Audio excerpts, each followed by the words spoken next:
ಸ್ನೇಹಿತರೆ ನಮಸ್ಕಾರ. ಆತ ಕನ್ನಡದ ಸ್ಟಾರ್ ನಟ.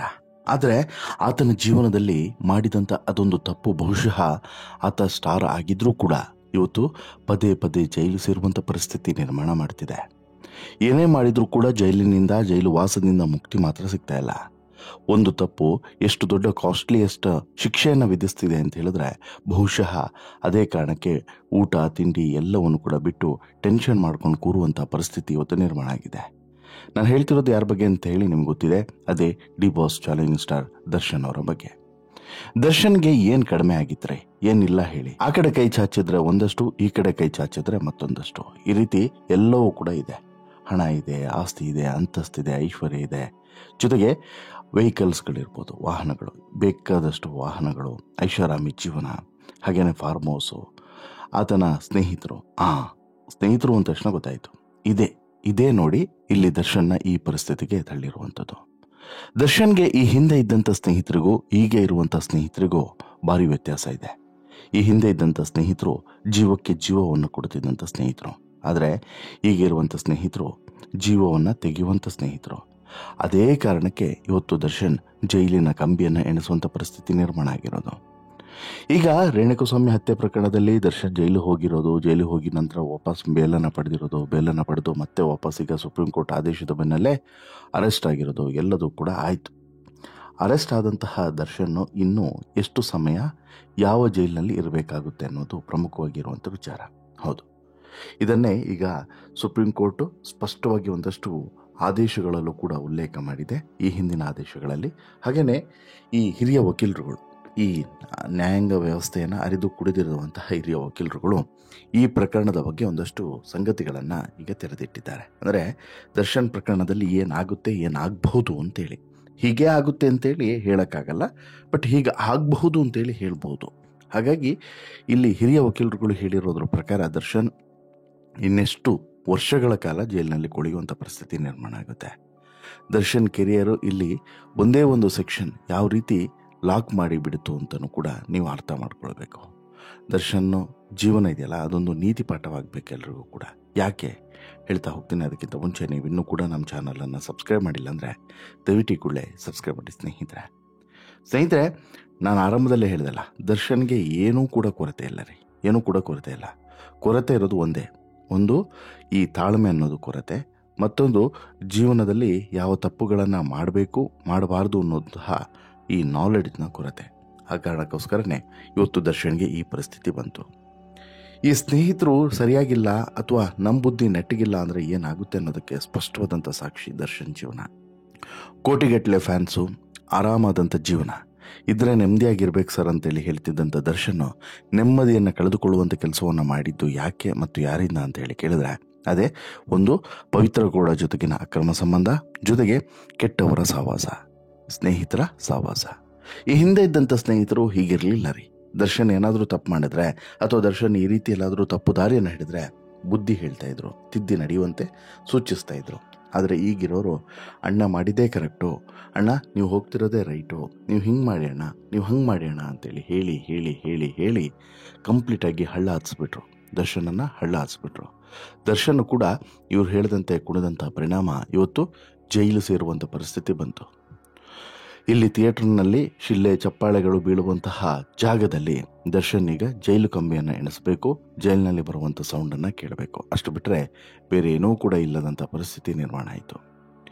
ಒಂದು ಸಲ ಬೇಲೆಯನ್ನು ಸಿಕ್ತು, ಆ ಬೇಲನ್ನು ಕೂಡ ಸರಿಯಾಗಿ ಕೊಡಲಿಲ್ಲ ಅನ್ನುವಂಥ ಕಾರಣಕ್ಕೋಸ್ಕರ, ಅಂದರೆ ಈ ಬೇಲನ್ನು ಪಡೆಯೋದಕ್ಕೆ ಈ ಆರೋಪಿಗಳು ಸೂಕ್ತರಲ್ಲ ಅಂತ ಹೇಳ್ಬಿಟ್ಟು ಸುಪ್ರೀಂ ಕೋರ್ಟು ಸೂಚನೆಯನ್ನು ಕೊಟ್ಟು ಈಗಾಗಲೇ ಬೇಲ್ ರಿಜೆಕ್ಟ್ ಮಾಡಿತು. ಬೇಲ್ ರಿಜೆಕ್ಟ್ ಮಾಡಿ ಈಗ ವಾಪಸ್ ಜೈಲಿಗೂ ಕೂಡ ಕಳಿಸಲಾಗಿದೆ. ಈಗ 23ರವರೆಗೆ ಮೊನ್ನೆ ನ್ಯಾಯಾಧೀಶರ ಮುಂದೆ ಹಾಜರುಪಡಿಸಿದಾಗ ನ್ಯಾಯಾಂಗ ಬಂಧನಕ್ಕೆ ಕಳಿಸಿದ್ದಾರೆ. ಈಗ 23 ನಂತರ ಏನಾಗುತ್ತೆ, ಆಗಸ್ಟ್ 23 ನಂತರ ಇವರ ಭವಿಷ್ಯ ಏನಾಗ್ತದೆ? 14 ವರ್ಷಗಳ ಕಾಲ ಇವರು ಜೈಲಲ್ಲಿ ಇರಬೇಕಾಗುತ್ತಾ? ಇನ್ನು ಮತ್ತೆ ಬೇಲ್ ಕತೆ ಏನು? ಮತ್ತೆ ಬೇಲ್ ಅಪ್ಲೈ ಮಾಡೋದಕ್ಕೆ ಸಾಧ್ಯವೇ ಇಲ್ಲ. ಕೆಳ ಹಂತದ ಕೋರ್ಟ್ನಲ್ಲಿ ಯಾವ ಪ್ರಕ್ರಿಯೆಯೂ ಕೂಡ ಬಾಕಿ ಉಳಿದಿಲ್ವಾ? ನೇರವಾಗಿ ಸುಪ್ರೀಂ ಕೋರ್ಟಿಗೆ ಹೋಗಿರೋದ್ರಿಂದ ಕೆಳ ಹಂತದ ಕೋರ್ಟ್ನಲ್ಲಿ ಏನೂ ಕೂಡ ಸಾಧ್ಯವಿಲ್ವಾ? ಈ ರೀತಿ ಸಾಕಷ್ಟು ಪ್ರಶ್ನೆಗಳು ಕಾಡ್ತಾ ಇದ್ದಾವೆ. ಇದಕ್ಕೆ ಹಿರಿಯ ವಕೀಲರು ಸುದೀರ್ಘವಾದಂಥ ಉತ್ತರವನ್ನೇ ಕೊಟ್ಟಿದ್ದಾರೆ. ದರ್ಶನ್ ಏನೇ ಇದ್ರೂ ಕೂಡ ಇನ್ನು 1 ವರ್ಷದವರೆಗೂ ಕೂಡ ಮಿಸುಕಾಡೋದಕ್ಕೆ ಸಾಧ್ಯನೇ ಇಲ್ಲ ಅನ್ನುವಂಥ ಮಾತುಗಳು ಕೂಡ ಕೇಳಿ ಬರ್ತಿದೆ. ಯಾಕೆ ಅಂತೇಳಿ ಕೇಳಿದ್ರೆ ಇಲ್ಲಿ ಹತ್ಯೆಯ ಆರೋಪಿಯಾಗಿರುವಂಥ ದರ್ಶನ್ಗೆ ಮುಂದಿನ 6 ತಿಂಗಳವರೆಗೂ ಕೂಡ ಜೈಲು ವಾಸ ಗ್ಯಾರಂಟಿ ಅಂತೆ. ಸುಪ್ರೀಂ ಕೋರ್ಟಿಂದ ಜಾಮೀನು ರದ್ದಾದಂತಹ ಕಾರಣ ದರ್ಶನ್ ಈಗಾಗಲೇ ಜೈಲು ಸೇರಾಗಿದೆ. ತಕ್ಷಣವೇ ಸೆಷನ್ ಕೋರ್ಟ್ಗೆ ಶರಣಾಗಬೇಕು ಅಂತೇಳಿ ಹೇಳಿದರು. ಇಲ್ಲ ಪೊಲೀಸರು ಮುಂದೇನಾದರೂ ಶರಣಾಗಬೇಕು, ಬಂಧಿಸಬೇಕು ಪೊಲೀಸರು ಅಂತ ಕೂಡ ಸೂಚನೆ ಕೊಟ್ಟಿದ್ರು. ಸೊ ದಟ್ ಅದು ಪ್ರೊಸೀಜರ್ ಆಯಿತು. ಈಗ ಪರಪ್ಪನ ಅಗ್ರಹಾರಕ್ಕೆ ದರ್ಶನ್ ಹೋಗಿದ್ದಾರೆ. ಈಗ ಪೊಲೀಸರು ಕೆಳ ನ್ಯಾಯಾಲಯದಲ್ಲಿ ಚಾರ್ಜ್ ಶೀಟನ್ನು ಸಲ್ಲಿಕೆ ಮಾಡಬೇಕಾಗುತ್ತೆ, ದೋಷಾರೋಪಣೆ ಪಟ್ಟಿಯನ್ನು ಹೊರಿಸಬೇಕಾಗುತ್ತೆ. ಆದರೆ ತಮ್ಮ ವಿರುದ್ಧದ ಕೇಸನ್ನು ರದ್ದು ಮಾಡಿ ಅಂತ ಹೇಳ್ಬಿಟ್ಟು ಹೈಕೋರ್ಟ್ಗೆ ಮೇಲ್ಮನವಿ ಅರ್ಜಿಯನ್ನು ಸಲ್ಲಿಸೋದಕ್ಕೆ ದರ್ಶನ್ ಅಂಡ್ ಗ್ಯಾಂಗ್ ನಿರ್ಧಾರವನ್ನು ಮಾಡಿದೆ. ಹೀಗಾಗಿ ಜಾಮೀನು ರದ್ದತಿ ಬಗ್ಗೆ ಸುಪ್ರೀಂ ಕೋರ್ಟ್ ಆದೇಶ ನೀಡುವವರೆಗೂ ಕೂಡ ದೋಷಾರೋಪಣೆ ಪಟ್ಟಿಯನ್ನು ಹೊರಿಸಬೇಡಿ ಅಂತ ಹೇಳ್ಬಿಟ್ಟು ದರ್ಶನ್ ಪರ ವಕೀಲರು ಕೆಳ ನ್ಯಾಯಾಲಯದಲ್ಲಿ ಮನವಿಯನ್ನು ಮಾಡಿಕೊಂಡಿದ್ರು. ಹೀಗಾಗಿ ಮೊನ್ನೆ ಕೆಳ ನ್ಯಾಯಾಲಯ ದೋಷಾರೋಪಣೆ ಪಟ್ಟಿಯನ್ನು ಹೊರಿಸುವಂಥ ವಿಚಾರಣೆಯನ್ನು ಮುಂದೂಡಿತ್ತು.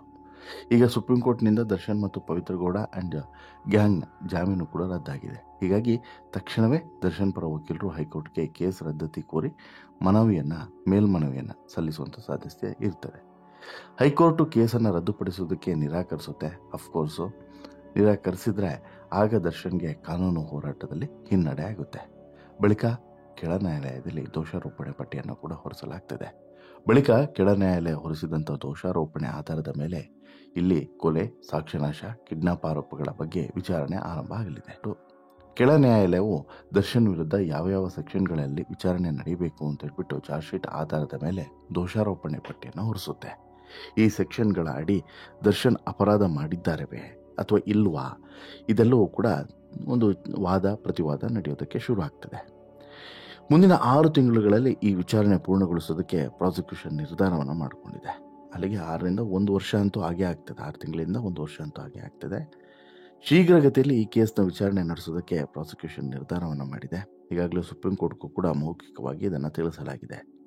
ಕೆಳ ಕೋರ್ಟ್ನಲ್ಲಿ ಚಾರ್ಜ್ ಶೀಟು, ದೋಷಾರೋಪಣೆ, ಲಭ್ಯ ಇರುವಂಥ ಸಾಕ್ಷಿಗಳ ಆಧಾರದ ಮೇಲೆ ವಿಚಾರಣೆ ನಡೆಯಲಿದೆ.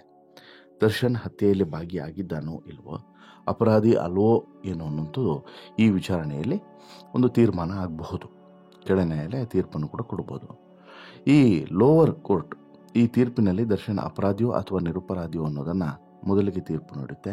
ಒಂದು ವೇಳೆ ಏನಾದರೂ ನಿರಪರಾಧಿ ಅಂತ ಹೇಳ್ಬಿಟ್ಟು ತೀರ್ಪನ್ನು ನೀಡಿದರೆ ದರ್ಶನ್ಗೆ ಬಿಗ್ ರಿಲೀಫ್ ಸಿಕ್ಕಂಗಾಗುತ್ತೆ. ಅಪರಾಧಿ ಅಂತ ಹೇಳ್ಬಿಟ್ಟು ತೀರ್ಪು ನೀಡಿದರೆ ಎಷ್ಟು ವರ್ಷಗಳ ಕಾಲ ಜೈಲು ಶಿಕ್ಷೆಯನ್ನು ವಿಧಿಸುತ್ತೆ ಅನ್ನುವಂಥ ಕುತೂಹಲ ನಂತರ ಶುರುವಾಗುತ್ತೆ.